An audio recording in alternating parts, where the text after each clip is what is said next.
Hotep, everybody. This is Michael Imhotep, founder of the African History Network and host of the African History Network show. It is Thursday, February 22nd, 2024, and African American History Month, Black History Month continues.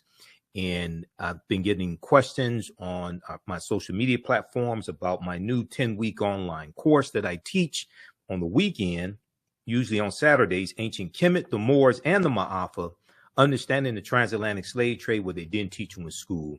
So I'm going to do a preview of that class, go over some of the slides in the class, deal with some of the content, and show you the extensive class outline, class lesson plan that I've put together. Okay, so the lesson plan is already done for all 10 classes, and we did an introduction back on February 3rd. And the class started February 10th. So our next class will be Sunday, special day, Sunday, February 25th, 2024. All right. Now, when we deal with the transatlantic slave trade, we have to understand that we can't start studying our history in slavery. We have to deal with thousands of years of history that leads up to the transatlantic slave trade taking place. And we have the class lesson plan on our website, AfricanHistoryNetwork.com, so you can review the entire 10-week lesson plan. We have to deal with thousands of years of history that leads up to the transatlantic slave trade taking place. And we have to deal with the 800-year occupation of Europe by the Africans known as the Moors, who take the teachings from ancient Kemet, ancient Egypt, into Europe. And these teachings bring Europe out of the Dark Ages. Okay, so this class, I started teaching it in 2017. I've been studying history over 30 years. This class evolved out of a 4.5-hour lecture that I did back in January 2014. And in this 10-week online course, there are over 200 slides that I show you in the class that I put together.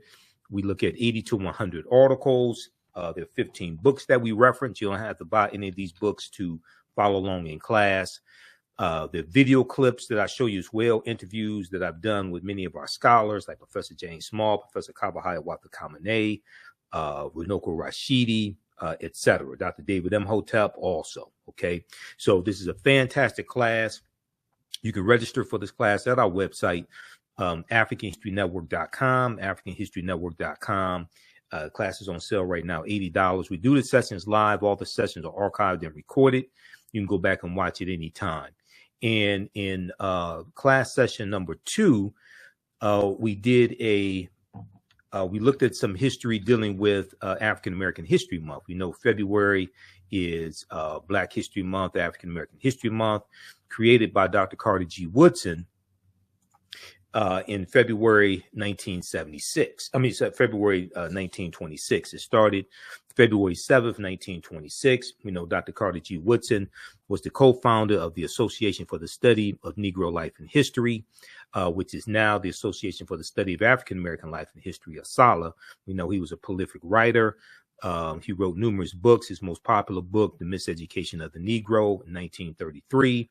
And I also talked about this year's annual theme for African American History Month, which is African Americans and the Arts. African Americans and the Arts. Okay, so we talked about that as well. And there's been an annual theme for African American History Month since 1928.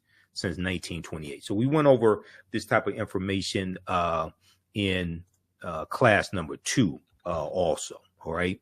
So some of the things that we deal with in the class, and I'm going to refer back and forth from the class outline that I put together to the some of the slides in the course also. Okay. So be patient with me as we transition. With the origins of Black History Month and Dr. Carter G. Woodson, we talked about Dink Nesh, which means you are amazing in Amharic, and this was Australopithecus afarensis, These remains at the time that they were found in Ethiopia in 1974 were the oldest remains of any human. This was a pre-human, what's looked at as a pre-human. Australopithecus afarensis. Her remains date back 3.2 million years. There's a global timeline of history that we use in the class also that comes from blackpast.org. So they have a good timeline of history. We talked about the Berlin Conference of 1884 and 1885. Where these European nations come together to divide Africa, to continue to rape Africa of the mineral wealth, and so they can stop fighting and killing each other over the mineral wealth of Africa. So we deal with some of that history. I talked about a little bit of the history of Juneteenth. June 19th, 1865, Major General Gordon Granger goes into Galveston, Texas. And there was a good article from the New York Times that dealt with how most Americans don't understand the history of Juneteenth. Now, this article came out in, it was about June of 2021 when this article came out. But one of the things that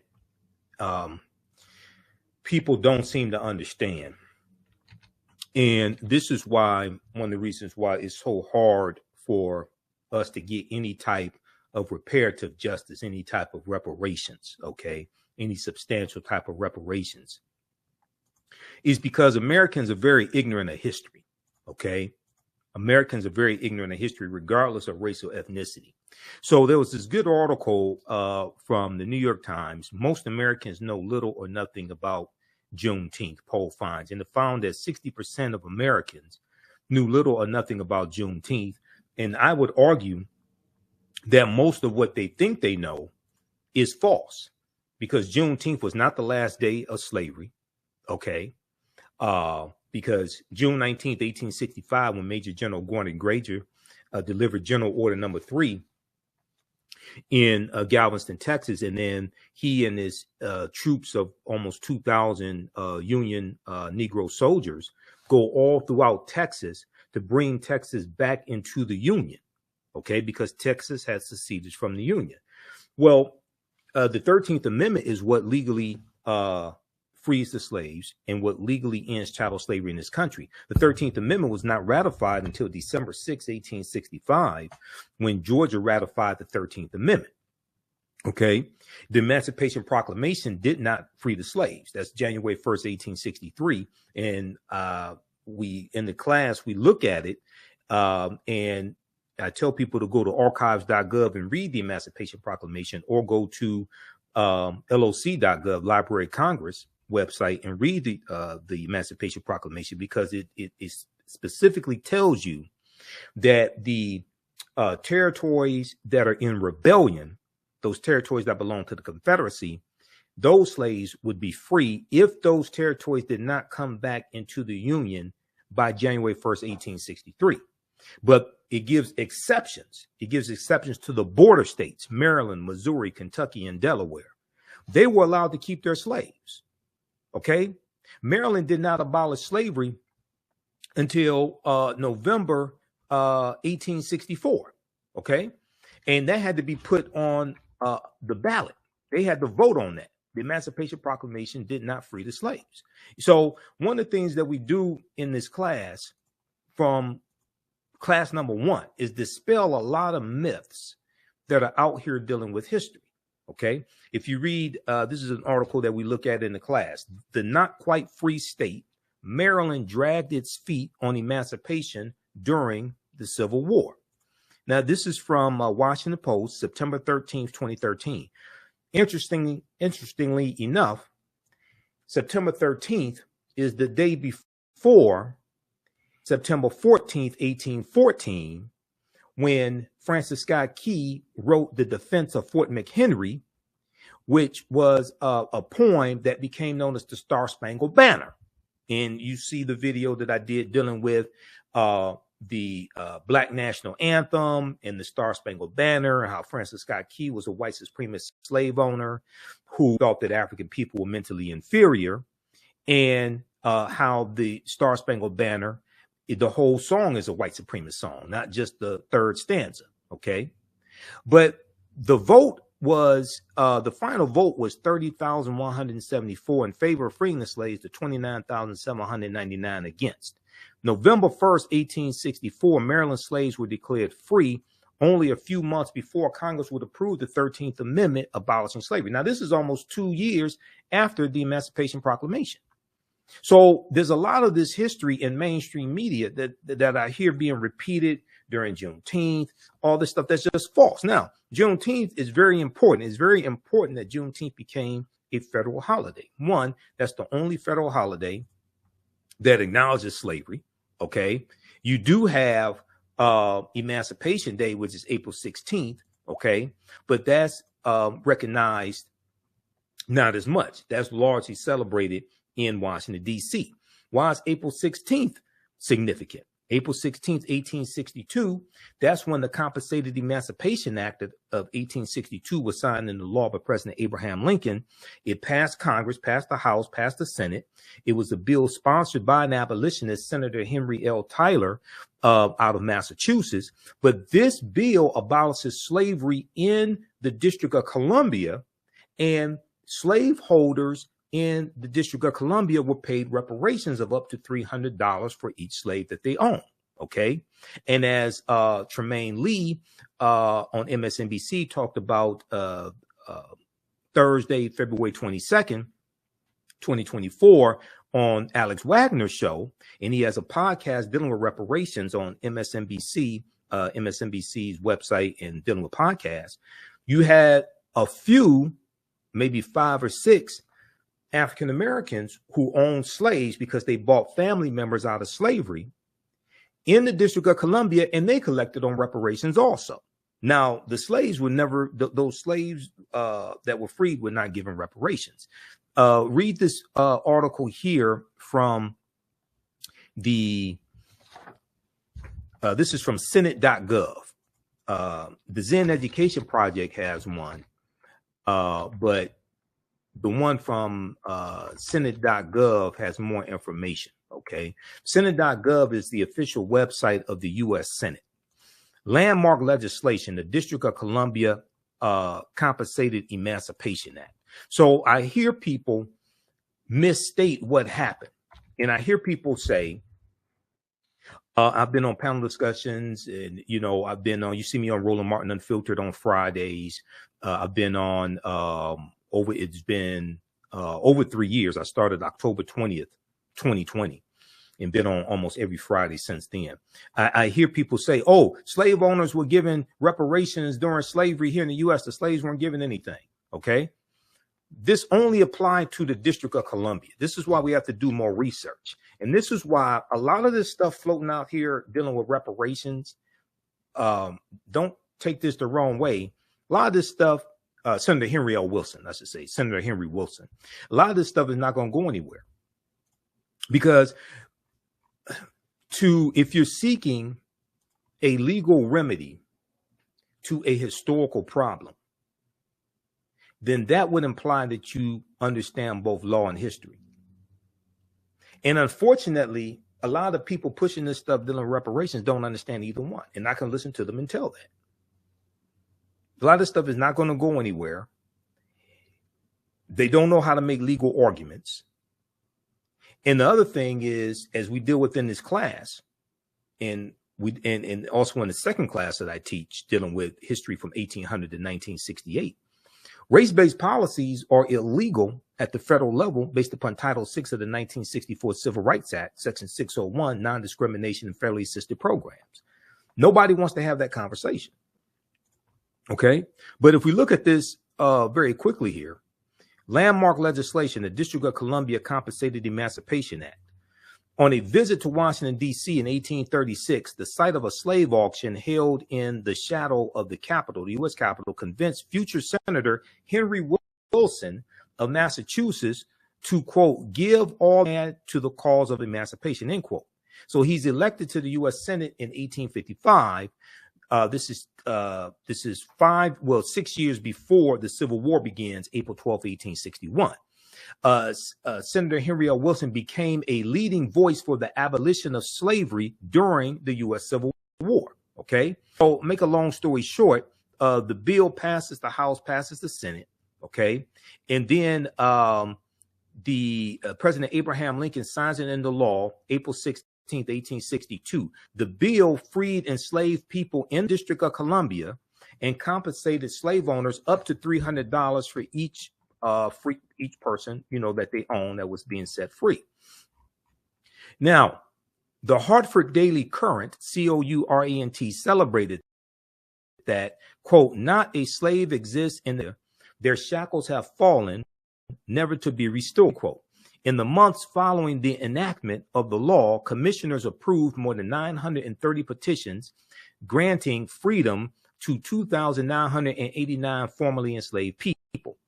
DC Emancipation Day has been celebrated in the District of Columbia since 1862. Just 5 months later, September 1862, we know that was the preliminary Emancipation Proclamation, September 22nd, 1862. The Emancipation Proclamation was a military strategy that Lincoln used, and the purpose was to bring the South back into the Union. Okay. All right. Now, so read this here at Senate.gov. Senate.gov is the official website of the U.S. Senate. So there are 80 to 100 articles that we look at in the class. We go deep into this history. Okay. And in the second class that I teach on Sundays, we have that class starting up in June. Black resistance movements from the Haitian Revolution, U.S. Civil War, Civil Rights Movement, Black Power Movement, 1800 to 1968. We focus in on that period of history and get deep into this history also. Okay. All right. Now, so we look at things like Juneteenth briefly to dispel some of these myths. We talk about Imhotep, one of the greatest people who ever lived in human history. Imhotep was a philosopher. He was a priest, physician, architect, mathematician, designer of the step pyramid for Nasubiti, Pharaoh Zoser in the third dynasty. And Imhotep means he who comes in peace in the ancient Medu Neter language. And these are some famous statues of Imhotep. Now, this is Imhotep, and this is not Imhotep.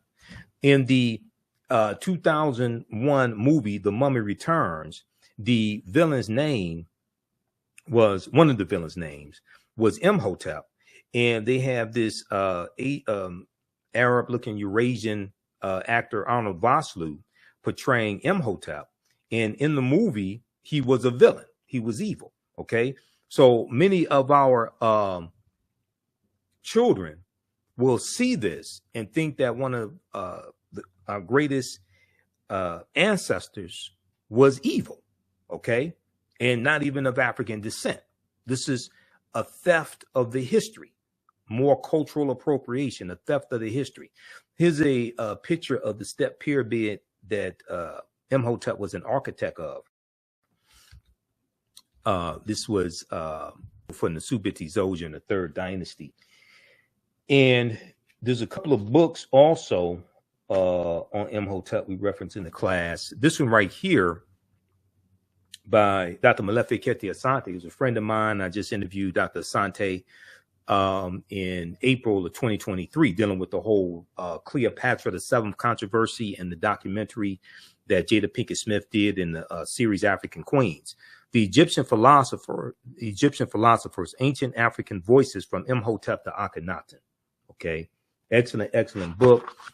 They talk about all these philosophers: Ptahhotep, Imhotep, Kagimni, Sanchi, all these before Aristotle, Socrates, and Plato.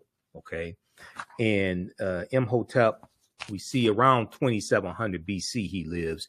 Depending upon which timeline of history you look at, the timelines of history can be 200 to 300 years off. But we know at least 130,000 years of our history has been stolen. Okay, so I'm going to go back to the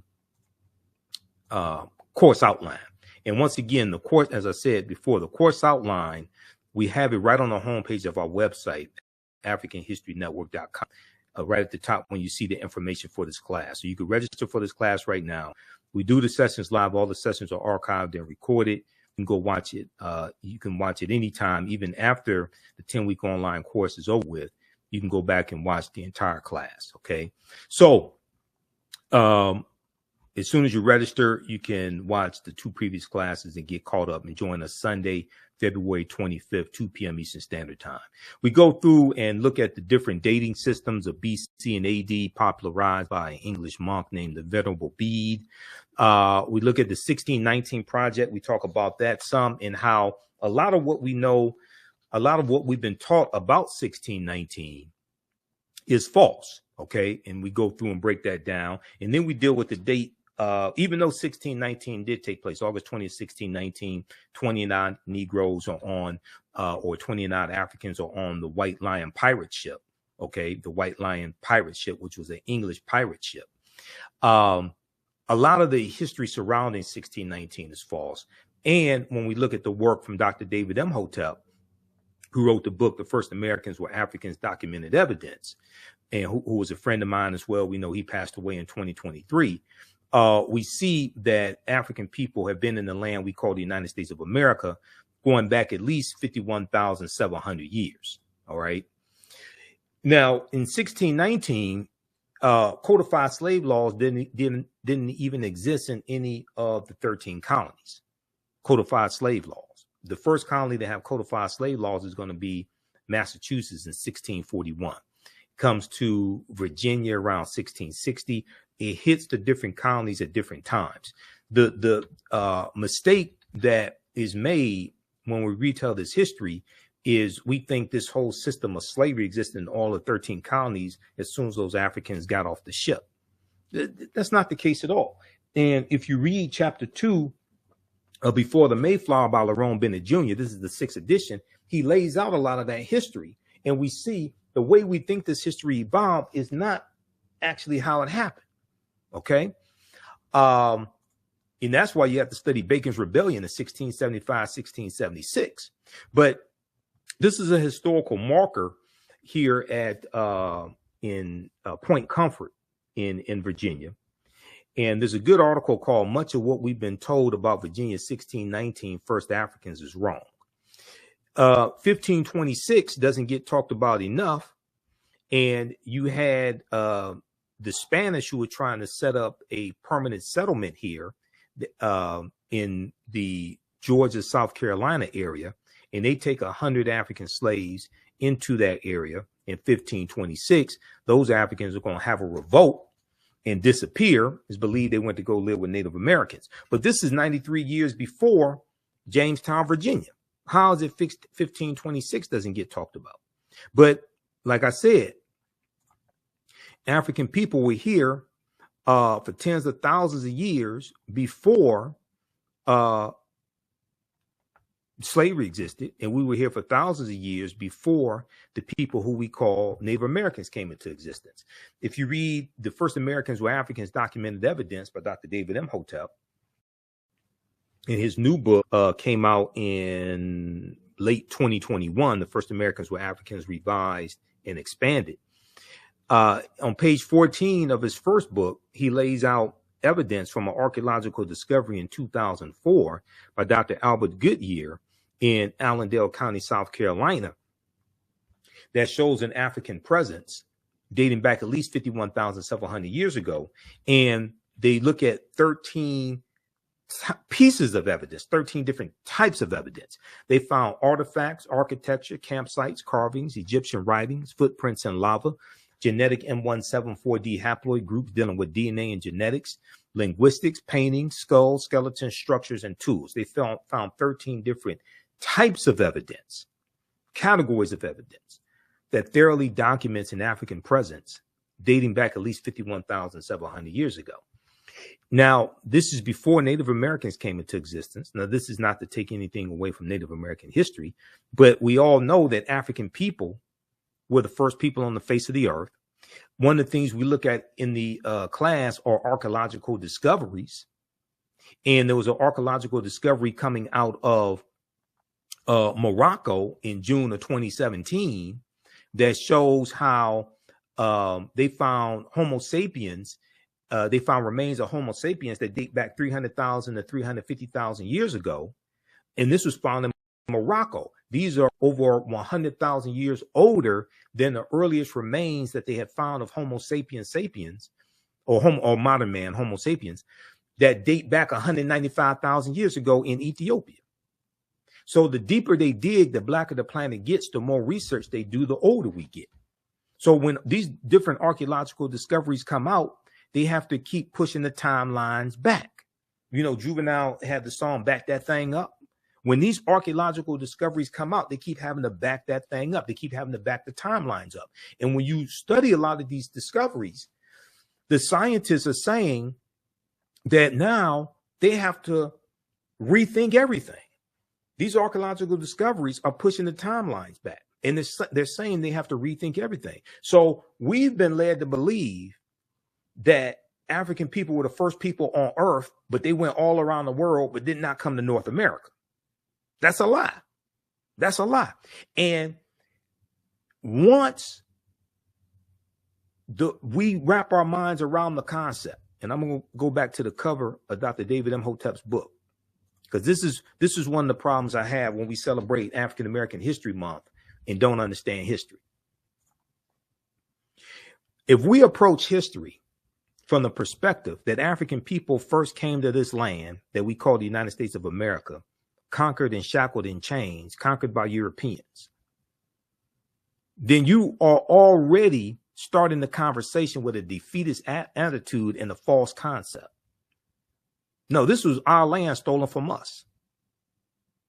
This was our land stolen from us. Once we wrap our minds around the concept, because the research has already been done, and you have European archaeologists like Dr. Albert Goodyear who tell the truth.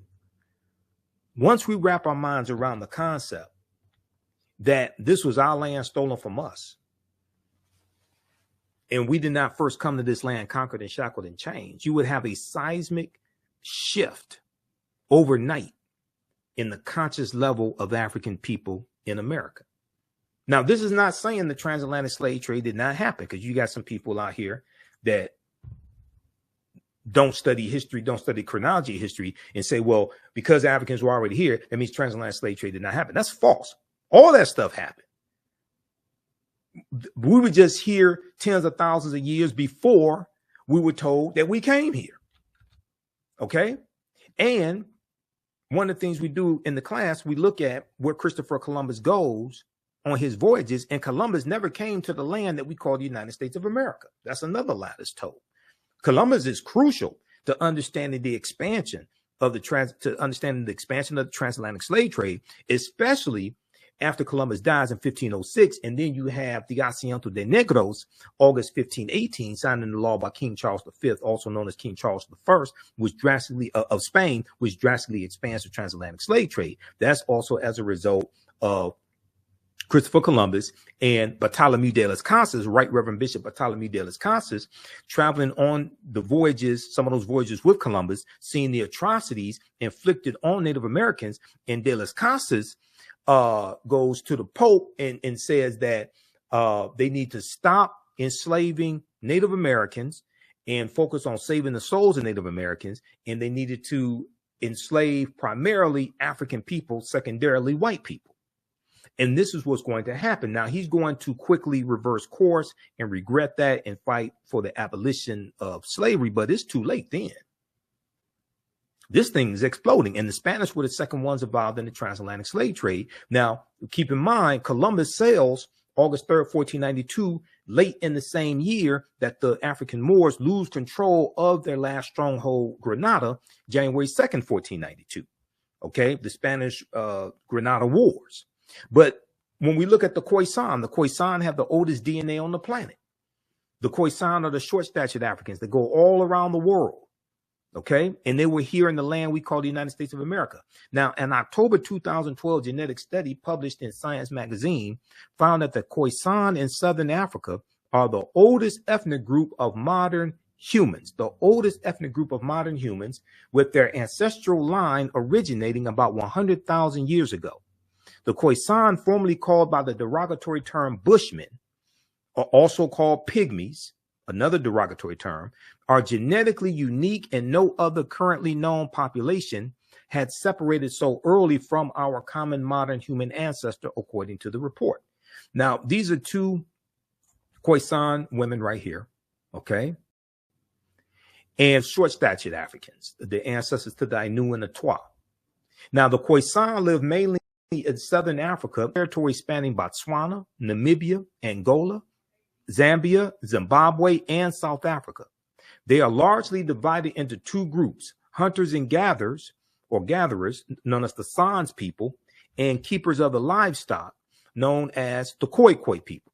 Now, Sara Baartman, Sarta J. Baartman, Hottentot Venus, who was the Nicki Minaj, the Cardi B, the Megan Thee Stallion of her time, because she was paraded around Europe and shown off in freak shows as a freak of nature. She had huge buttocks, okay?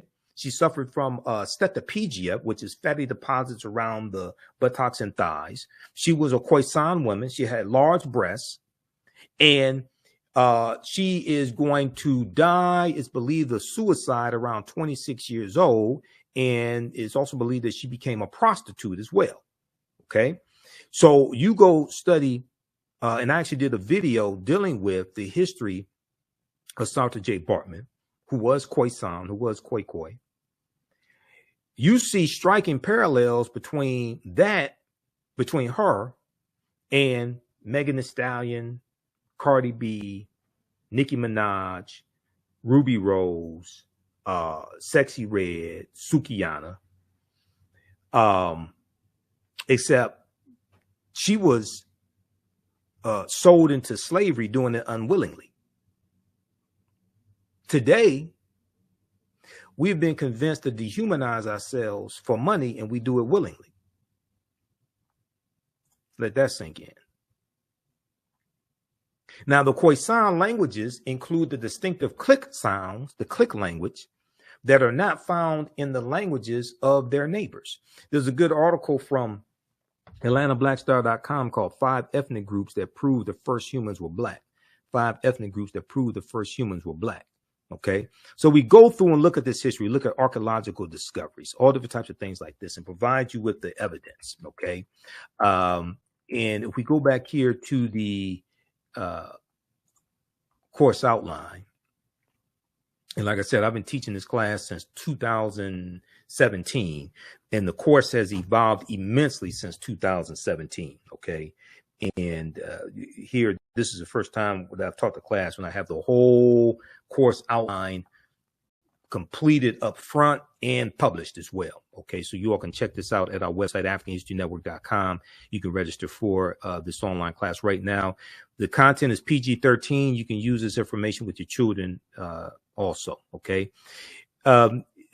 We talk about the film Black Panther. The film Black Panther deals with African history, African culture, African language, African spiritual systems. There are 11 different African cultures that we see represented in the film Black Panther, but also the language spoken in the film Black Panther is a Bantu language called isiXhosa.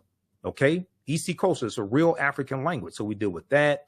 And then we talk about the skit from the Richard Pryor show, 1977, where Richard Pryor is a Egyptologist. 1909 is 1909 in Egypt, and this deals with why the history and culture, or why all this was stolen. He comes across the book of Coming Forth by Day, or what they call the book of life in the skit.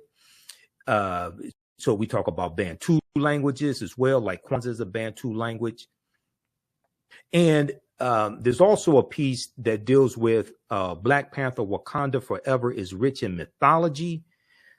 And it talks about the real life African and indigenous inspirations behind what we see in the film Black Panther. Okay. One of the things I deal with early in the class is the term African American. And we go through early on to dispel a lot of this misinformation that's floating around out here. A lot of people, and I don't know where this lie started, but a lot of people are under the misinformation, under the misimpression or misinformation that the term African American was created by the Reverend Jesse Jackson. That's blatantly false. Now we know Reverend Jesse Jackson, as well as other African American scholars, reintroduced the term African American in the late 1980s, right around 1988, 1989. Okay. But as I posted on Facebook, and I posted it again today, this is an excerpt from the book Malcolm X Speaks.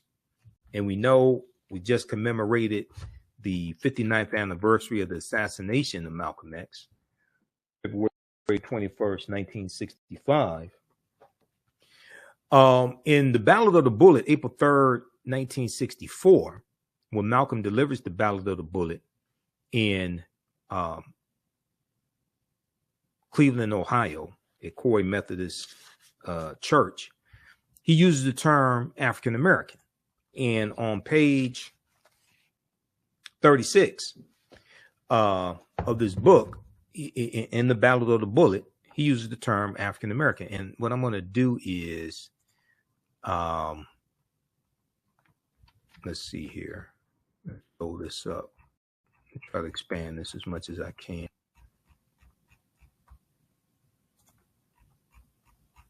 Let's look at this here. So here's the post. I also posted this on our fan page, the African History Network as well.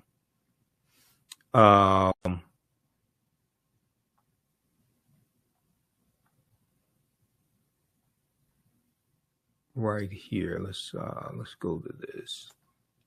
Okay, I said, for some reason, people are shocked when I tell them that Malcolm X used the term African American in the speech, the Ballad of the Bullet, April 3rd, 1964, in Cleveland, Ohio. For some reason, many people operate under a myth that Reverend Jesse Jackson created this term. He did not. Reverend Jackson reintroduced the term, but since most of our people don't understand history, they fall for the myth. The pages referenced are from the book Malcolm X Speaks. It looks at some key speeches he made in 1963 to 95. I think it's also important to note Willie Lynch never historically existed, and the Willie Lynch letter 1712 has proven to be a fraud, which is true. Willie Lynch never historically existed. That's one of the biggest frauds in history. Research professor Manu Ampem, who's a friend of mine, I'll be interviewing him sometime in late March 2024. Research professor Manu Ampem for more information on this topic. Please note the term African American is as old as, so read the article from NOLA.com, NOLA. The term African American is as old as America itself, reports. But when we look at this here, this is from pages 36 and 37 of the Ballad of the Malcolm X Speaks, the book Malcolm X Speaks, edited with prefatory notes by George Brightman. And Malcolm says, right now in this country, if you and I, 22 million African Americans, that's what we are, Africans who are in America, you're nothing but Africans, nothing but Africans. In fact, you get farther calling yourself African instead of Negro. Okay. But check this out. Now, also at blackpast.org, and blackpast.org has thousands of pages, about 6,000 pages of articles dealing with African history and African American history.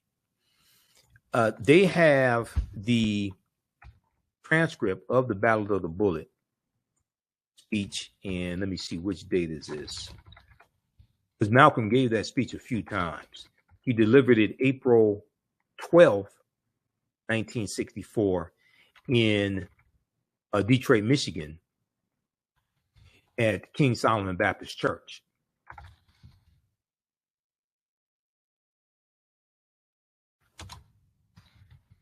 But let me pull this up from Black Past. Because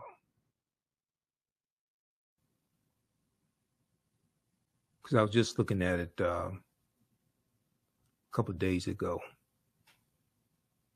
And actually, do I have the link in here? Hold on, I thought I had the link in one of these, I posted the link. Oh, there was a post I did dealing with Malcolm commemorating his the day of his assassination, and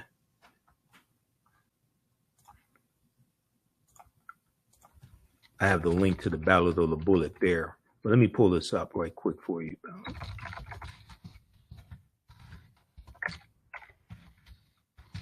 This is at blackpast.org. I want to show people this because, once again, like I said, a lot of us don't understand this history. Okay, so this is at blackpast.org. 1964, Malcolm X, The Ballad of the Bullet. This is the version from April 3rd, 1964 in Cleveland, Ohio. All right. And if we go here, right here, right now in this country, if you and I, 22 million African Americans, that's what we are, Africans who are in America. Okay. This is Malcolm. We were using the term African Americans in the 1960s. I don't know where this lie started that Reverend Jesse Jackson created that term. Professor James Small, one of my teachers personally, he told me personally that he said we were calling ourselves African Americans in the 1960s. So let's, during African American History Month especially, can we please expose these myths and stop spreading these lies? Willie Lynch never historically existed. Jesse Jackson did not create the term African American. African people did not first come here August 20th, 1619. Yes, August 20th, 1619 did happen, but we were here for thousands of years before that. Okay. All right. How you all like this type of information? Give us a thumbs up, give us a heart, give us a like on this broadcast. Who still needs to register for this 10-week online history course that I teach? Normally we do it on Saturdays, 2 p.m. to 4 p.m. Eastern Standard Time, or 5 p.m. Eastern Standard, 2 p.m. to 5 p.m. Eastern Standard Time. But I am speaking at a Black History Month celebration that my fraternity Phi Beta Sigma is doing along with our sisters, the Zeta Phi Beta Sorority Incorporated. And it's going to be at, it's this Saturday at Mary Grove College. So I won't be able to teach the class on Saturday. So we're going to do it Sunday, February 25th, 2 p.m. Eastern Standard Time. So you can register for the class right here. Just click right here, register here. And on the next page, just click on enroll. And like I said, we have the class lesson plan here, lays out all 10 classes. Okay, so you can see the type of information that we're going to cover. We have the information to register for the class in the thread of the broadcast also. And I'm going to post it here as well. Okay, yeah, class number 3. And we do the sessions live. All the sessions are archived and recorded. So you can go back and watch this anytime, watch the classes anytime, even after the course is over with. You'll still have full access to the class. Okay, so you don't lose that. So a year from now, 2 years from now, you can go back and watch the entire course. Okay, and I should change that. It's going to be next class. It's going to be Sunday, February 25th. Here we go. All right, let's continue here. Let's continue looking at here at the course outline.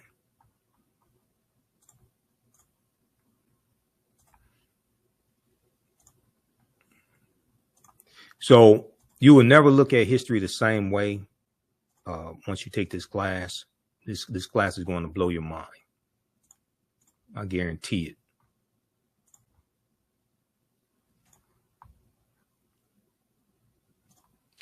All right, so we look at the term African American, and the earliest recorded usage of the term African American goes back to 1782 in Philadelphia, Pennsylvania.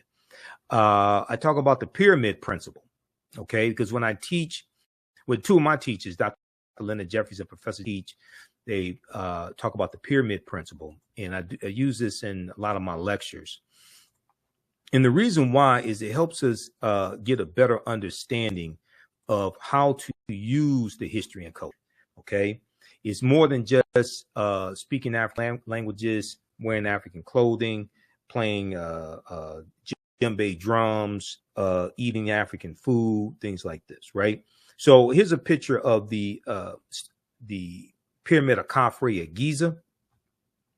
And a pyramid has three sides. At the foundation of the pyramid is African history and culture. Okay. It's African history and culture that gives us our foundation. It gives us our values, our interests, and our principles, our VIPs, our values, our interests, and our principles. This gives us our self-esteem, our self-development, our self-worth. It gives us a cultural paradigm that we see reality through. In our history and culture, especially our history, teaches us about our accomplishments, our achievements, who we've been, where we've been. Okay. Now, a people's history and culture teaches them how to deal with the problems of the past in the present and the future to meet the needs of the community. Now, it's that history and culture, that foundation, that influence our economic empowerment. It influences how we engage in economics, our understanding of economics, and what we do with our economics, what we do with our money. Our $1.6 trillion GDP, gross domestic product, that African Americans have, influences the type of businesses that we have, the type of institutions that we build, but also how we engage in economics. Do we use white capitalism dressed up in red, black, and green and pass this off as black economics or black capitalism? Or do we understand the cooperative system, cooperative economics, the co-ops, which is based upon principles that we brought with us from Africa? Okay. And when we study the Free African Society of 1787, we study the Colored Merchants Association in 1928. We study the Colored Farmers Union of about 1886 in Texas. They're operating based upon the cooperatives, where the members of these organizations are also owners, and they work together to help one another prosper and survive. So these are ancient principles, and every ethnic group in America use their history and culture to fight for scarce wealth, power, and resources. And for African Americans, we've largely been stripped of our history and culture. And we're trying to adopt European principles for business and European principles for economic empowerment, things like that, that largely don't work for us. We need to study these Tulsa, Oklahoma, Black Wall Street, North Tulsa, because it was the true reformers cooperative founded in 1881 that helped produce a lot of the prosperity that they had. Okay. Yes, oil was discovered there in the early 1900s. Yes, some of the early landowners got land because of the Black Freedmen Indian treaties of 1866. That's true. I deal with all that history. But also you had cooperatives there also. Okay. So when we study our history, we see a deep, rich history of cooperative economics. So we deal with that to get a better understanding of the cooperatives. Okay. We talk about Dr. David Imhotep as well, in the First Americans with Africans, documented evidence. We look at archaeological discoveries, like the one out of the Greek island of Crete in 2010, where they found stone tools on the Greek island of Crete that date back at least 130,000 years ago. But Crete has been an island for more than 5 million years. So they believe that those people had to have sailed there. Okay. So these would have been African people. Okay. And they believe that those people had to have sailed there. All right. Which puts, now scholars like Runoko Rashidi and Dr. Charles Finch, they've been telling us for years that modern man is 300,000 years old, as opposed to 75,000 to 100,000 years old. So we know at least 130,000 years of our history has been stolen. So these archaeological discoveries like this don't surprise me, but we deal with them in the class. Okay. We talk about the Khoisan of Southern Africa have the oldest DNA on the planet. There's a good article, Africa's oldest ethnic group fights to keep ancestral land away from Amazon.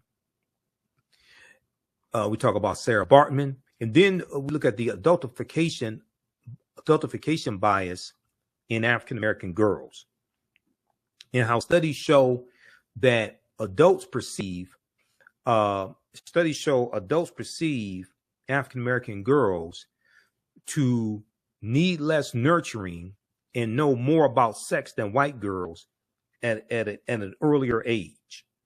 Need less nurturing and know more about sex than white girls at an earlier age. Where on earth, where in the world would they get something like that from? Where would they get a stereotype like that from? Well, I don't know. I'll be damned. Could it have been passed down for decades throughout history? Is that a holdover from slavery, when African-American women were sold into slavery as prostitutes and wet nurses, or just sold as breeders? Okay, where in the world could something like that come from? What could continue to perpetuate these negative stereotypical images and ideology that get projected onto African-American girls? I don't know. Now, Dr. Frances Cress Welsing, who I interviewed 3 times on the African History Network show, Dr. Welsing correctly told us that, let me pull up this slide here. She correctly told us, she said, we're the only people on this entire planet who have been taught to sing and praise our demeanment. I'm a bitch. I'm a hoe. I'm a gangster. I'm a thug. I'm a dog. If you can train people to demean and degrade themselves, you can oppress them forever. You can even program them to kill themselves, and they won't even understand what happened. Now, unfortunately, I made the mistake of watching Megan Thee Stallion's performance at the Essence Festival 2023, because on Hulu, if you have the Hulu streaming service, they had the Essence Music Festival prime time, and they streamed it live on Hulu. They streamed it live on Hulu. So I saw the weekend. It started like 7 p.m. at night, Friday, Saturday, Sunday. So I watched different performances. Trina performed. I saw Janelle Monáe. I saw Lauryn Hill perform. I saw a number of different performances. Megan Thee Stallion came on. She was the last performance on Sunday. It was actually early Monday morning because she came on. I think she came on about 1 a.m., something like that. And go back and watch my videos where I talked about how horrific her performance was, the vulgar language, the sexually explicit language. And I saw Trina's performance, you know, the baddest bee, Trina. Okay. You don't know Nan, Trina, that, you know, had the song with Trick Daddy. If you listen to Trina's lyrics in her performance and Megan Thee Stallion's lyrics, Megan Thee Stallion made Trina sound like Mother Goose. Megan Thee Stallion made Trina look like a Girl Scout.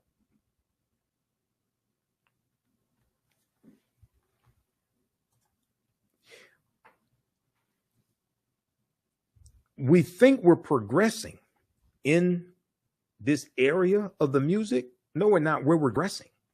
And the music is being weaponized against us. And too many of us don't understand history enough to understand the warfare that is being waged against us through the media, through the music. If you want to destroy a nation, you do it through the music, because the music hits the youth first. And they're least equipped to be able to fight back against it, to understand what's going on.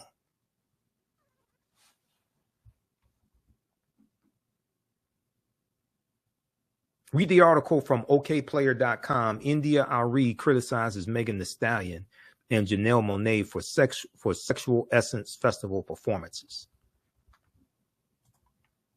Also, watch my critique of the song WAP by Cardi B and Megan Thee Stallion, where I said they will only allow Negroes to put out music like this. They're not going to allow they will never allow Taylor Swift to put out a song like that, because you only protect what you respect. You only protect what you respect. They will never allow a top white female artist to put out sexually explicit lyrics like that, because they know it will bring about the mistreatment of white girls and white women. Now, yes, is there some mistreatment of white girls and white women? Yeah, ain't nothing like black women, nothing like the mistreatment of black girls. And they know if you put out music like that, it justifies the mistreatment. That's why they only allow us to do that. I had somebody say, oh, but Madonna had lyrics. Yeah, show me lyrics for Madonna as sexually explicit as what? From Cardi B and Megan Thee Stallion. They got 60 million views over the first weekend that the video was released and uploaded to Cardi B's YouTube channel. He got 13 million views the first day. It was released on a Friday. That weekend, it got 60 million views. Show me something equivalent that white people are doing, sexually explicit like that, that blows up on social media like that. They don't do that, because you only protect what you respect. They allow Negroes to do that because that's how they expect us to act, because that's how we've been programmed.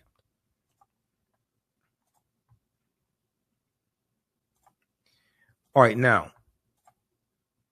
So class number 3, we look at the study done 130,000 years, the stone tools found on the Greek island of Crete 130,000 years ago. We look at the 2 lost Egyptian cities that we'll look at in the class. One is Tanis Heraklion, which was discovered it was revealed back in 2013. Tanis Heraklion, the lost city of Egypt. And it's believed that it sunk into the ocean about 1,200 years ago. The second one that we'll look at is called Dazzling Aten, and that was discovered just a few years ago. Dazzling Aten, another lost city of Egypt. We'll talk about the 17 pyramids that were found buried underneath Egypt in 2011. And what you're going to find is you're going to have civilizations built on top of civilizations. And they use infrared technology, infrared satellite that can look underneath the earth. And they discovered 17 pyramids buried underneath Egypt. Okay. Another fantastic archaeological discovery. So we look at also what are co-ops to get a better understanding of cooperative economics. So many people, talk about co-ops, but oftentimes they never clearly define what a co-op is. Now, Dr. Jessica Gordon Nembhard probably wrote the best book, or at least one of the best, dealing with co-ops. The name of her book is Collective Courage. So this is one of the books we cite in the class. You don't have to buy any of these books to follow along in class. Collective Courage, A History of African-American Cooperative Economic Thought and Practice. And I interviewed Dr. Jessica Gordon Nembhard back in 2014 because she was speaking here in Detroit.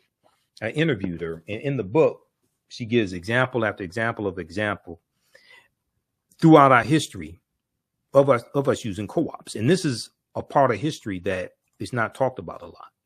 But what are co-ops? The Black cooperative movement has always been parallel to the Black liberation and civil rights movement. We've mostly heard about the political side of the movement, but you can't name a major Black political leader that didn't point to cooperatives as a pathway to freedom.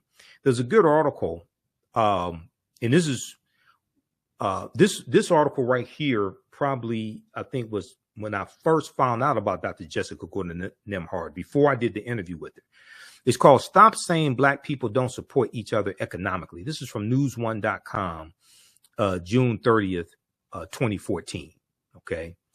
And as Dr. Francis Cress Wilson, we see there was a resurgence of cooperatives when COVID-19 hit. Mutual aid networks find roots in communities of color. Amid the unfolding disaster of COVID-19 have been moments of generosity, whether it's people pulling together support for college students who've been tossed out of dorms, or collecting money to help restaurant workers, street vendors, and movie theater employees pay for their medicine, groceries, and rent. These mutual aid support networks, in which communities take responsibility to care for one another rather than leaving individuals to fend for themselves, have proliferated across the country as the pandemic turns lives upside down.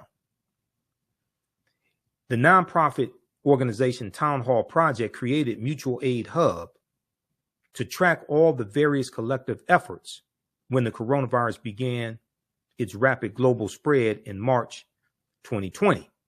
Back then, it counted only 50 mutual aid groups, but by May 2020, the number grew to more than 800 in 48 states, driven by what the hub's lead organizer, Shivani Desai, D-E-S-A-I, called a, quote, grassroots explosion of organizing, end quote, a grassroots explosion of organizing. Dr. Jessica Gordon Nimhard, author of Collective Courage, said Black mutual aid societies date back to the 1700s, like the Free African Society in 1787. Free Black Americans pooled resources to buy farms and land, care for widows and children, and bury their dead, okay, and bury their dead. Many started credit unions, which is one of the oldest forms of cooperatives and still exists today. Credit unions, Alpha Kappa Alpha Sorority Incorporated, gained a lot of media attention in 2023 for starting a credit union. Many started credit unions when banks would not serve them. Sociologist and civil rights leader Dr. W.B. Du Bois wrote about enslaved Black Americans pooling money to buy each other's freedom. Okay, so this is in our history, and it comes from African culture. The African Union Society in Rhode Island was established in 1780 as the first Black mutual aid society on record, Dr. Jessica Gordon Nimhard said. The second was the Free African Society, which was founded in 1787 in Philadelphia by Richard Allen and Absalom Jones. And it was founded to provide aid to freed slaves who were denied resources by white institutions. One of the most famous examples of mutual aid are the Black Panther Party survival programs from the late 1960s, through which members distributed shoes, transported elders to grocery stores, offered breakfasts to children, and more. Okay, so this is in our history. Now, like I said, a people's history and culture teaches them how to deal with the problems of the past in the present and the future to meet the needs of the community. And what's happened is we've largely lost that history. We largely don't know that history of how we were economically successful in the past, even those who were freed during slavery, and how many of them were able to economically prosper. Okay. All right, so let me continue. All right, so we talk about Dr. Jessica Gordon Nimhard. We talk about this discovery, this dealing with DNA, Y chromosome in father of all humankind is 340,000 years old. Dealt with a man named Albert Perry in South Carolina who found his DNA traces back to an ancestor 340,000 years ago, about 338,000 years ago. We're older than we thought. New find pushes human origin back 100,000 years. This is the article from NBCnews.com. Now, when these archaeological discoveries take place, all the news outlets have these articles. NBC, ABC, CBS, MSNBC, CNN, NBC News. A lot of times, even Fox News has articles on this. Now, on cable news, you may only see 30 seconds to a minute, if that. But All these news outlets, you go online, they have articles on these archaeological discoveries. We talk about the African presence in Asia and the Khoisan, Sara Baartman, Sartor J. Baartman. Another discovery, mastodon skeleton found in California, dates back about 130,000 years ago. And the paleontologists are saying that the skeleton was smashed apart, and the way it was smashed apart had to be smashed apart by humans. Okay, now if that's true, that puts an African presence in California 130,000 years ago. Okay, so we talk about the native Africans, the Negritos, who were the first inhabitants of the Philippines. Why the endangered African tribesmen in India shot dead an American missionary with an arrow. All right, that deals with the Sentinelese in the Andaman Islands, the Sentinelese. Okay, this is a remote group of Africans in the Andaman Islands. We look at an article that Dr. Runoko Rashidi wrote, Before Enslavement, Africans, Ancient Diaspora. He wrote this article for AtlantaBlackStar.com. I interviewed Runoko 6 times. So I share an excerpt of an interview I did with Runoko. I think it may have been my last interview with him, because we were trying to set up another interview before he passed away.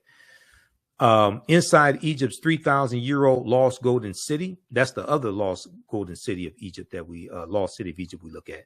The documentary Global Assignment, the documentary on Runoko Rashidi, Tony Browder is involved in that. So that has just been released. So that's showing in different cities. Follow Tony Browder on Facebook for more information on that. And then we talk about the judgment scene coming out of ancient Kemet as well, where we see the balance of the scales and the scales of Ma'at by Anpu or Anubis, the jackal-headed deity. We look at an excerpt from the first Americans were Africans documented evidence dealing with the Olmec heads in Mexico and the Mandinka Egyptian Olmec connection. There's an excerpt from the Rock Newman show, Black Egyptians Entered America 2,500 years ago. It was an interview he did with Tony Browder. And we deal with, way before Columbus, ancient Malayans from Mali sailed to the Americas. That was in 1311 AD. That was the year before Mansa Musa becomes emperor of the Mali Empire, which was 1312 AD. Okay. So we go through and we look at a timeline of history. We go through and look at these articles that deal with some ancient history to get a better understanding of how all this history evolves. We look at some ancient African civilizations. We talk about Kemet, Egypt, Nubia, Zimbabwe. We go through and look at this history. Okay. Ancient Nubia, founded around 4,500 BCE, which is the mother of Kemet, mother of Egypt, the first monarchy in recorded history. We talk about a little bit about the Kandakis and Amana Shikito, Queen Amana Shikito. Egypt on Tony Browder is a fantastic book, and we spend some time looking at that as well. Egypt on the Potomac, because Egypt on the Potomac deals with how the layout of Washington, D.C. is based upon the layout of ancient Kemet, ancient Egypt. All right. And many of the founding fathers referred to Washington, D.C. as Egypt of the West. Okay. Egypt of the West. So when we look at the Washington Monument, that's 555 feet tall. The Washington Monument is a copy. It was actually a ancient African symbol of resurrection called a Tekken, coming from the story of Asar, Aset, and Heru, who the Greeks called Osiris, Isis, and Horus. And there were about 1,200 Tekkenu all throughout ancient Kemet, ancient Egypt. Okay. Today, they're less than 12 today. Today, they're less than 12. So we see a picture here of a Tekenu, or a Tekken for singular, Tekenu for plural. We see this here in Egypt, and we see that they've been taken to other cities around the world. Tekenu from ancient Egypt, taken to cities around the world. London, England, New York City, Paris, France, as we see the ones here. There's a good article from face-to-faceafrica.com called Cleopatra's Needle, How 3 Ancient Egyptian Obelisks Ended Up in New York City, London, England, and Paris, France. And in this, an excerpt of the article says, ancient Egyptians called obelisks Tekenu. Now you will see Tekenu spelled a few different ways. And they were also used to tell the time in the past. They were also used to tell the time in the past. Their pinnacles were basically covered in gold to reflect the sunlight. Historians say that obelisks represented immortality and eternity, and their long structure helped connect the heavens and the earth. Currently, Cleopatra's Needle is the name given to 3 ancient Egyptian obelisks, one in New York City, one in London, England, one in Paris, France. However, they do not all come from one Egyptian site. Okay. The obelisks in New York and London are carved out of red granite from the quarries of Aswan, a major source of stone for Egyptian antiquities. The 2 obelisks were commissioned by Nesubiti or Pharaoh Thutmose III for the Temple of the Sun in Heliopolis near modern-day Cairo, with each weighing about 224 tons and 68 feet tall. Okay, so this is African culture taken around the world, but most of us don't associate it with Africa. We associate it with the people who are in those areas where it's taken. We think it's something that white people created. Oh, the Washington Monument. That's named after George Washington. We think it's something white people created. But the foundation of Freemasonry are the teachings from the ancient Egyptian mystery system. Okay? Now, here's a famous statue of Asar, Aset, and Heru, who the Greeks called Osiris, Isis, and Horus. Asar, the father, is in the middle. And in the class we deal with, Heru being born of a virgin birth on December 25th. And where a lot of this stuff comes from. Okay? So that gets recycled and reinterpreted through various people's cultures over thousands and thousands of years. There are approximately 1,200 Tekenu, or obelisks, built in ancient Kemet, but only about a dozen are found today, or less than a dozen are found today in Egypt. Many of the Tekenu removed from Egypt are now in Istanbul, Turkey, London, England, Paris, France, Berlin, Germany, New York City, Rome, Italy, Vatican City, and elsewhere throughout the world. The Tekenu are now called obelisks by their new owners, and few know their origin or that they symbolize the resurrection of the African king Asar. Now, this is from page 17 of Egypt on the Potomac by Tony Browder. Tony's a friend of mine. I just interviewed Tony. That was March of 2023. We talked about the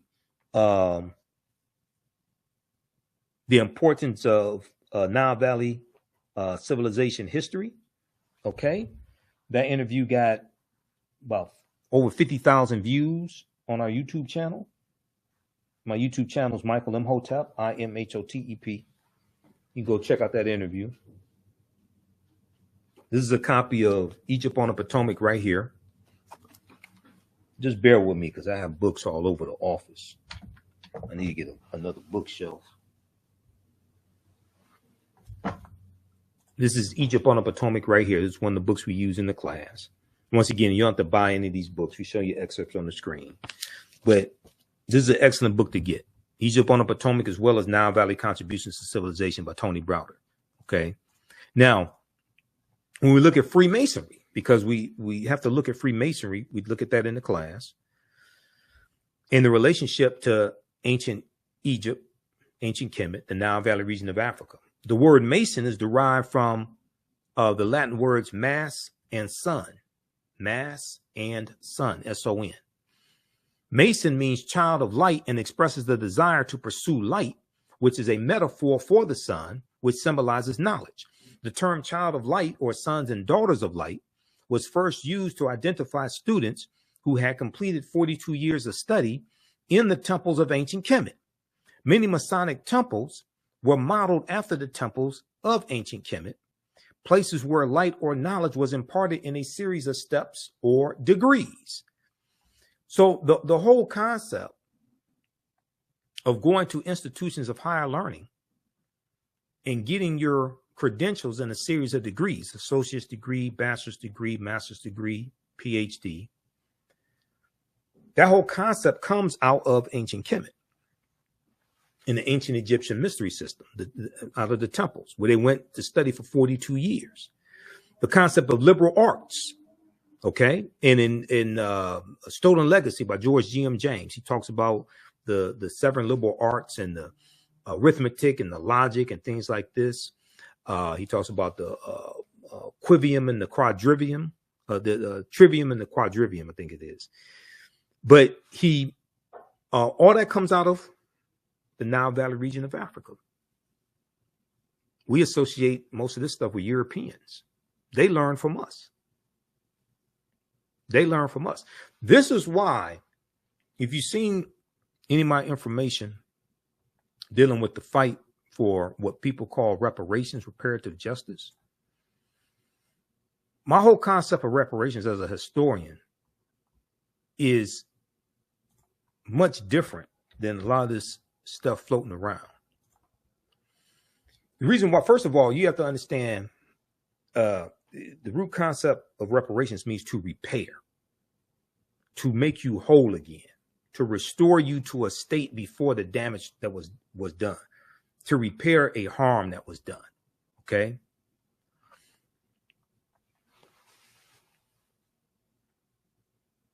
If we're talking about repairing the damage done to African Americans,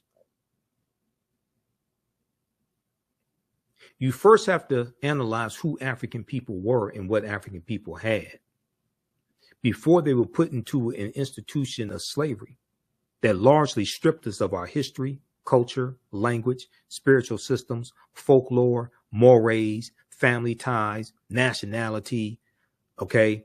Cosmology. Cosmology deals with the understanding of the universe as an orderly system. Cosmogony deals with the understanding of the origins of the universe, and that's based upon people's culture.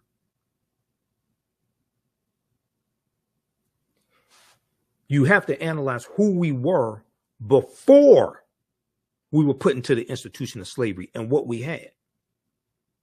If you want to talk about repairing the damage of something, if you start the conversation with us already enslaved, stripped of those things, that means you don't understand that you don't understand.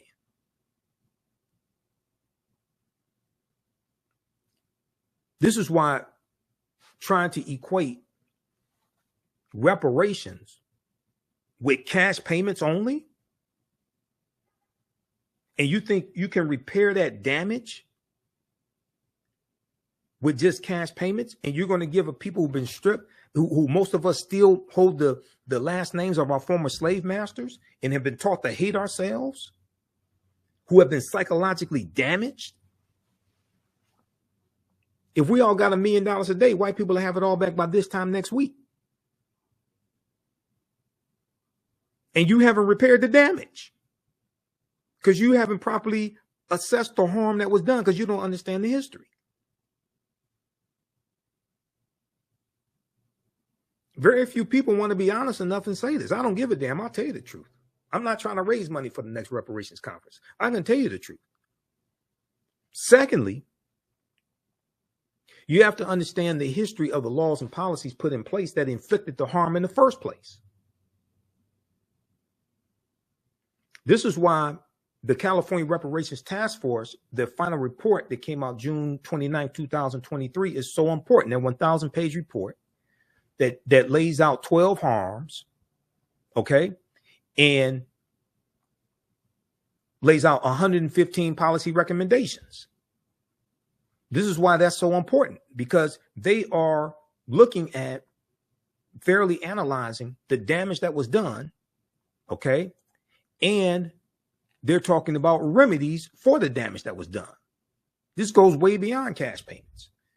People operate based on people haven't. I can listen to people tell they haven't done the research. So they just equate the damage that was done to cash payments. No, you don't understand the history. So my Kwanzaa presentation I did December 27th, 2023 at King Solomon Baptist Church. I talked about some of this. And I'm going to go to, let me see, let's pull this up. Let's go to this. I want to show this quickly here.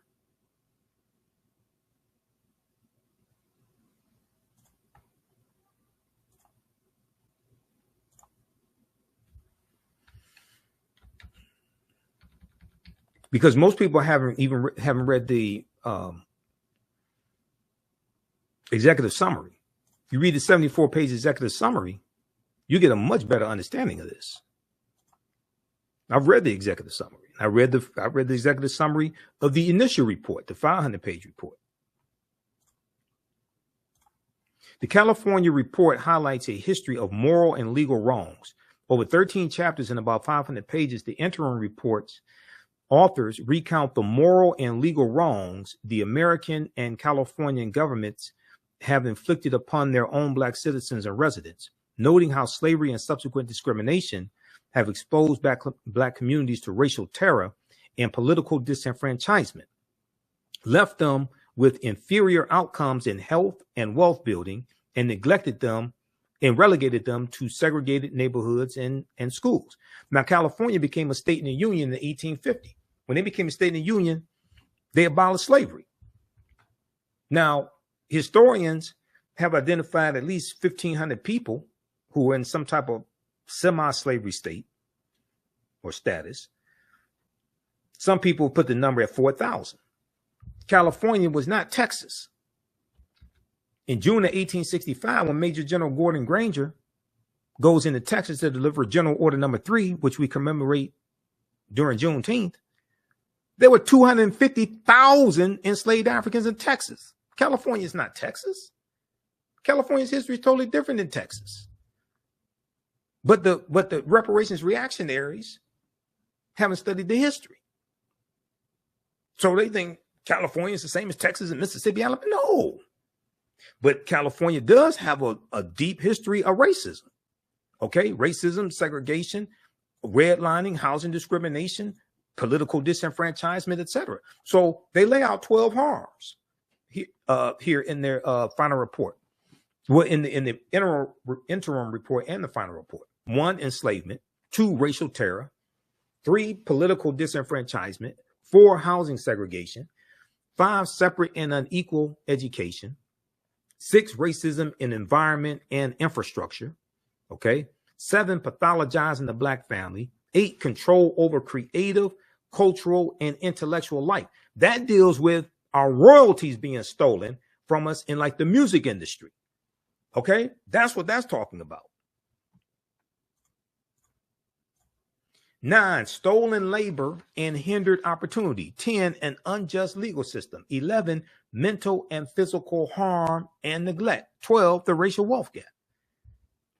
So then they go through and they show how laws and policies at the federal level harmed African Americans across the country, and then specifically how laws and policies, similar laws and policies in the state of California harmed African Americans. So their 115 policy recommendations are designed to repair that damage, or at least begin to repair that damage.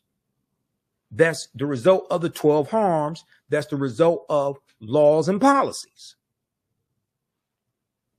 It was laws and policies that put us in this predicament. It's going to be laws and policies that take us out of this. This goes way beyond a check. Because once you spend the money, the laws and policies are still in place. inflicting the harm. You haven't scratched the surface. This is what a lot of people don't understand. Now, ideally, some form of cash payments can be part of a comprehensive reparations package. Ain't no way in the hell. Understanding history and law, no in the hell reparations should just be cash payments. You're not going to repair anything. And by this time next week, white people have most of that back. And the only thing you've done is stimulated their economy. And those laws and policies that continue to inflict the harm, that maldistribute wealth, power, and resources, those structural inequities, they will still be there. They haven't changed. But the Amazon website will crash every 10 minutes. The Mercedes-Benz showrooms will be empty. But the health disparities, maternal deaths of African-American women, 3 times more likely to die during pregnancy or pregnancy-related deaths, that'll still be there. When you look at us being discriminated against, when you look at the values of our homes and valued at $48,000 less than comparable white homes, which is a collective $156 billion, as the Brookings Institute documented a few years ago, that'll still be there.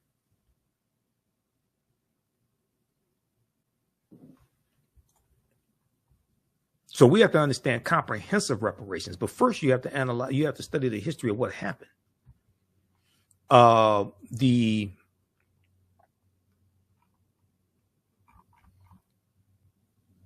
this is the interim report right here. This is the executive summary from the interim report. This Google California Reparations Task Force, it will come up. And then I have the link here also. You can go to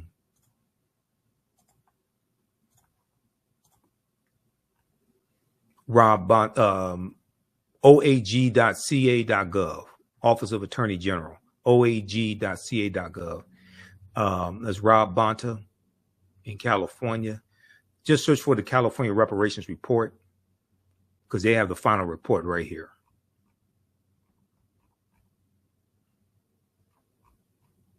And then you can read the full final report. You can look at the executive summary. It's broken up into chapters, all of that.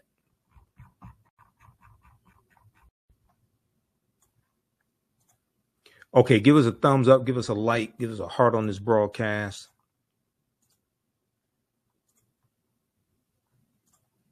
Be sure to register for this 10-week online history course that I teach ancient Kemet, the Moors, and the Maafa.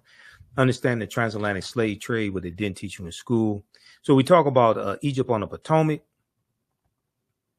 I saw an interview that Tony Browder did on News One Now with Roland Martin back in 2015.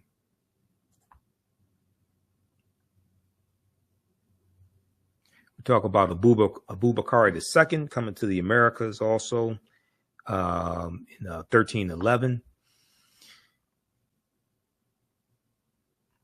Let's see. Class number 6, we deal with the African origins of Star Wars and the Asarian drama, the story of Asar, Aset, and Heru, who the Greeks called Osiris, Isis, and Horus, and how George Lucas, father of Star Wars, had a mentor named Joseph Campbell. And Joseph Campbell wrote a book called The Power of Myths, or The Power of Myth. And Joseph Campbell taught him about all these myths. One of those myths was about Asar, Aset, and Heru. We look at excerpts from Nile Valley Contributions to Civilization by Tony Browder and deal with the story of Asar, Aset, Heru, and the virgin birth. Heru being born on December 25th to the virgin Aset. We talk about Benjamin Banneker as well and the surveying of Washington, D.C., the Dogon tribe of Mali and Burkina Faso, who discovered the invisible star centuries before Galileo invented the telescope. And they talked about the Sirius A and Sirius B star systems. We look at an excerpt of an interview I did with Professor Kaba Hiawatha Kamene dealing with the African origins of Star Wars and the Assyrian drama. Talks some about Queen Tia, the 18th dynasty, the wife of Imhotep III, mother of Akhenaten and grandmother of Pharaoh or Nesubiti King Tutankhamun. The relationship between Memphis, Tennessee, and Memphis, Egypt. Talk about the Druids in Ireland and how the Druids were practicing a watered down version of the teachings from ancient Kemet, from ancient Egypt. And the Druids being killed by a British slave named Patrick, who became canonized as a saint. So in class 7, we talk about Hannibal Barca, and we know that Denzel Washington is going to portray Hannibal Barca, the Carthaginian general, in a movie directed by Antoine Fuqua, director Antoine Fuqua. I did a video about that. So we talk about Carthage. And Carthage is one of those African empires that Europeans try to claim as their own.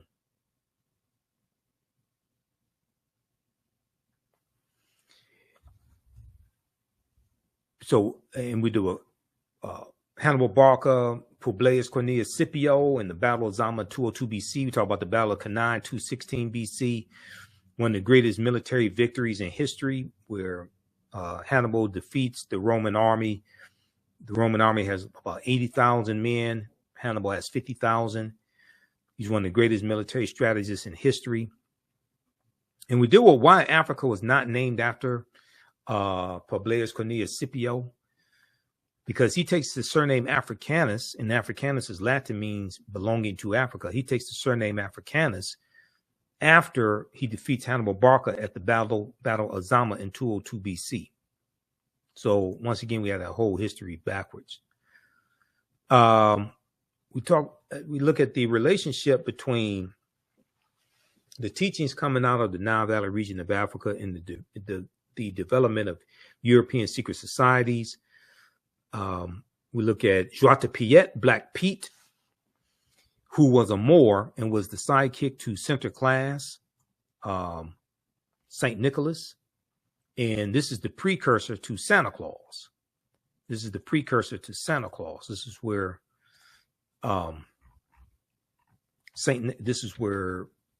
Santa Claus comes from, with the red and white outfit. Comes from Bishop Nicholas. Right here.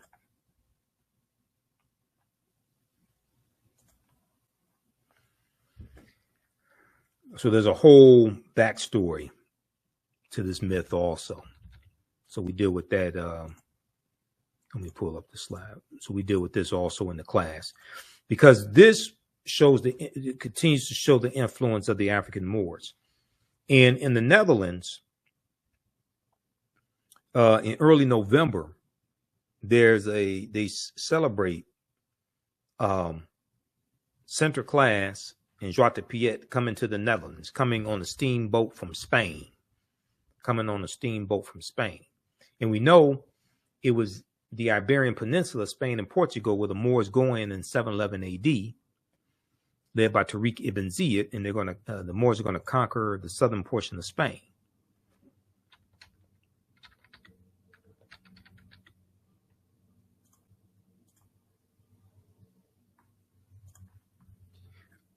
All right, so let's go back to the course outline. So we look at what is a patron saint and what is the relationship between patron saints in Christianity and the Neteru in ancient Kemet, ancient Egypt. Queen Charlotte Sophia, who was of African Moorish ancestry on her mother's side, and she was the wife of King George III, who was the King of England during the American Revolutionary War. This is who the 13 colonies are revolting against. 1775 to 1783, the American Revolutionary War. We look at who were the Moors and look at some of the history of the Moors in Europe. Tariq ibn Ziyad invading Europe, invading the Iberian Peninsula, 711 AD. We look at Saint Maurice as well, who was a Moor and the patron saint of Germany. Why are African Moors heads on the national flags of Corsica and Sardinia? This is some more information showing the history of the Moors and the presence of the Moors in Europe. These African Moors heads, because the Moors were there in Corsica and Sardinia, and it took a monumental effort to defeat them. So they're right on the national flags of these island nations.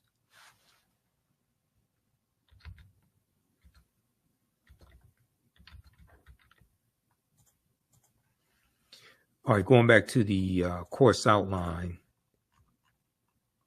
So class number 8, we look at how did the Moors lose power in Spain? And one of the books we reference is Golden Age of the Moor, edited by Dr. Ivan van Sertima. I have that book around here somewhere. Oh, right here. Golden Age of the Moor. One of the best books dealing with the history of the Moors during the medieval time and in Europe. Golden Age of the Moor, edited by Dr. Ivan van Sertima. Dr. Jose Pimenta Bay is one of the baddest scholars on the history of the Moors. He has a essay in here. Ranoko Rashidi has an essay in here as well. So we talk about the Crusades some, and the first Crusades, 1096 AD. Who were the Knights Templar? And the Knights Templar are important because they were taught by the African Moors. And they learn some of the teachings from ancient Kemet, ancient Egypt, become very powerful. Okay. We look at excerpts from Christopher Columbus and the African Holocaust, Slavery and the Rise of European Capitalism by Dr. John Henrik Clarke. Because like I said, Columbus is crucial to understanding the expansion of the transatlantic slave trade. Okay. And we look at where Columbus goes on his 4 voyages. He never comes to the land that we call the United States of America. The closest he comes here is Cuba, which is 90 miles away, about 90 miles away.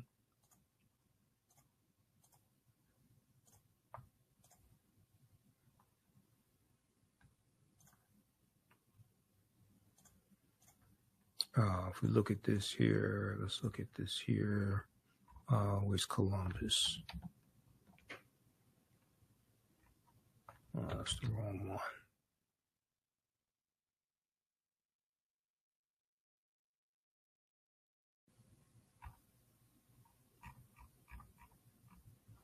Right here, Cristobal Colon. Cristoforo Colombo. Okay. When we look at where he goes on his 4 voyages, and if you go to history.com, official website of the History Channel, and just search for Christopher Columbus, it will show you where he went. He never came to the land we call the United States of America. August 3rd, 1492, he set sail. That's his first voyage. Set sail on the Nina, the Pinta, and the Santa Maria. He goes into the Bahamas, which he calls San Salvador. He goes into Cuba and Hispaniola. We know the western third of Hispaniola is where the island of Haiti is, but all that was a Spanish colony first. And in 1697, the French are going to take over the western third of the island of Hispaniola. And they're going to name it Saint Dominique. But those Africans are going to have a revolt, okay, and call it Haiti, which we call Haiti. Second voyage, September 1493, goes into the West Indies and Boricuan, Puerto Rico, which we call Puerto Rico today. It goes to Jamaica, 1494, conquers all that territory. Third voyage, May 1498, Trinidad and Venezuelan mainland, South America. Fourth voyage, May 1504, he goes into Panama and Honduras in Central America, conquers all that territory. They're going to set up plantations, especially sugarcane plantations. Early, about 1501, 1502, they start taking Africans into those territories and enslaving them. So this is a deep history. And your understanding of politics is directly related to your understanding of history.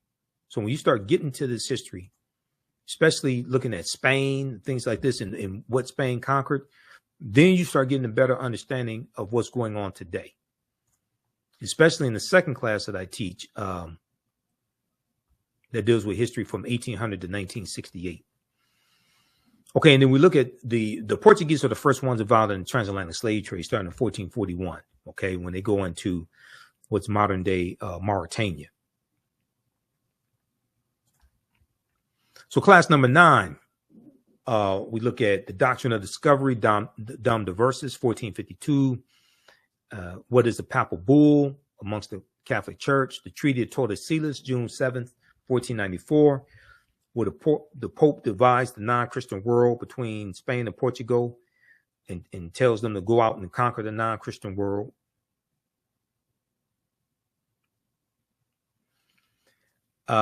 We look at the Spain begins to take African slaves into the Caribbean islands around 1502. King Charles V and the Asiento de Negros. Okay, King Charles V and the Asiento de Negros of 1518, because you can't understand the expansion of the transatlantic slave trade without understanding the Asiento. And oftentimes people talk about the transatlantic slave trade and don't mention the Asiento. Okay, that's Spain. And this was a license that the Spanish crown gave to slave traders to supply Spanish colonies with enslaved African people. What was the middle? We look at what was the middle passage of the transatlantic slave trade to get a better understanding of that. And there was an essay that Dr. Maleficenti Asante wrote in 2010, rebuking and refuting Dr. Henry Louis Skip the Truth Gates, as one of my teachers, Dr. Leonard Jeffrey, calls him, because oftentimes he skips over the truth.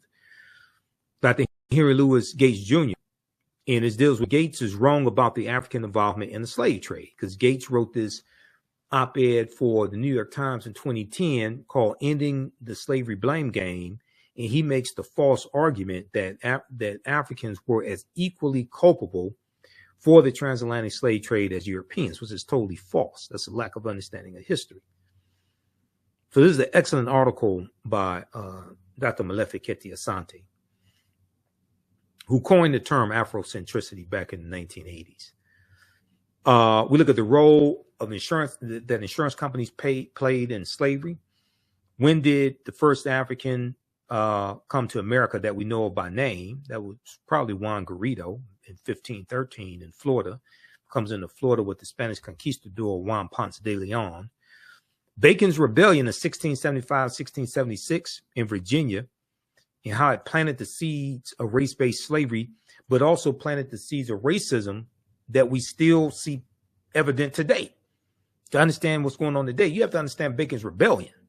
You understand Bacon's Rebellion and those that group of about 500 rebels who were being exploited on the tobacco plantations in Virginia, and how they unite. You have enslaved Africans, free African Americans, white indentured servants, poor whites, and they realized that they were all being exploited by the same people. Okay, and they had a rebellion, and in December of 1675, they burned down the town of Jamestown, Virginia. December 1675, they burned down the town of Jamestown, Virginia. Okay, now I don't know if this was the inspiration for the song, the roof is on fire. We don't need no water, but it very well could have been. And there's a good article from Britannica.com, the history of the idea of race, the history of the idea of race.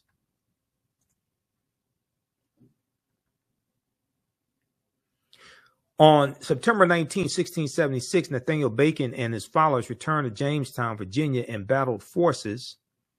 Let me see, that was September. It was in December 1675 where they burned down the town of Jamestown, Virginia. But this is a deep history here.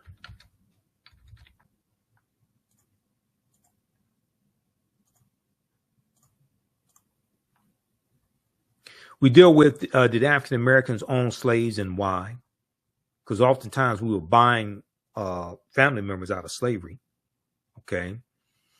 You did have some people that take advantage of that, but when Dr. Carter G. Woodson did his research on this, he looked at 1840, I think it was, 1840, and he found that almost 50%, is estimated that 50% of African Americans that owned slaves, they were buying family members out of slavery. We saw this in Washington, D.C. also when we dealt with the Compensated Emancipation Act of April 16th, 1862. We deal briefly with the fake Willie Lynch letter, 1712, the tragedy of the Lusitania slave ship, January 1st, 1738. And look at the origin of negative images in the media and how they're rooted in slavery and minstrel shows. Okay. That's class 10. So this is, like I said, this is a class where we get deep into the history. You never look at history the same way. There's over 200 slides that we look at, slides that I put together myself, 80 to 100 articles.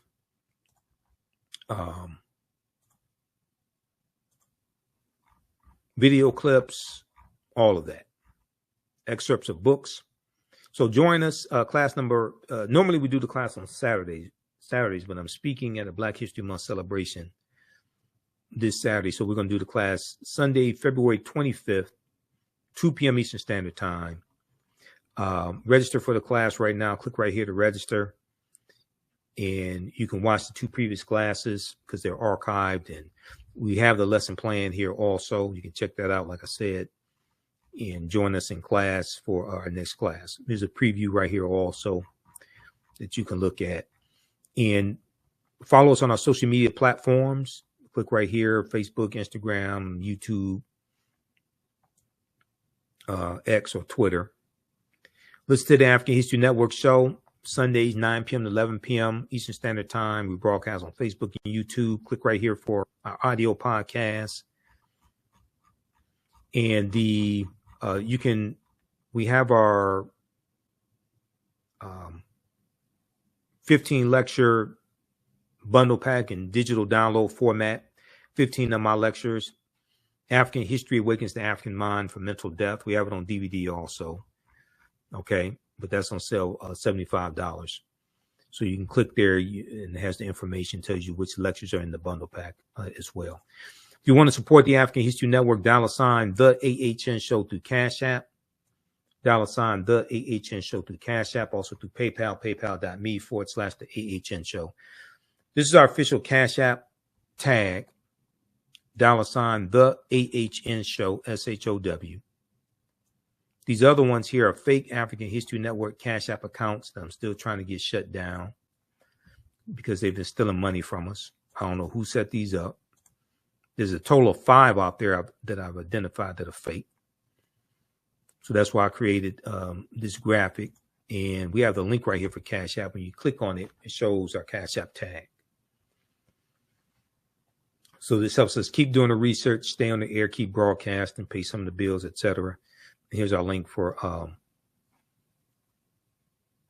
PayPal also. Okay. All right. So look, hopefully you learned a lot today. Register for this course. You can use this information with your children. Like I said, the content is PG-13. It's not overly graphic. I don't do a lot of cursing or anything like that. But you're going to learn so much in this class. This is a great time of the year to start learning this history and take this information with us throughout the year. Okay. All right. So thanks for joining us today. Share this broadcast on your social media platforms. Follow us on our Facebook fan page, The African History Network, our YouTube channel, Michael Imhotep, our Instagram page, The AHN Show, our other social media platforms. Remember, right now is correct wrong behavior. It's not over till we win. Wakanda forever. We'll talk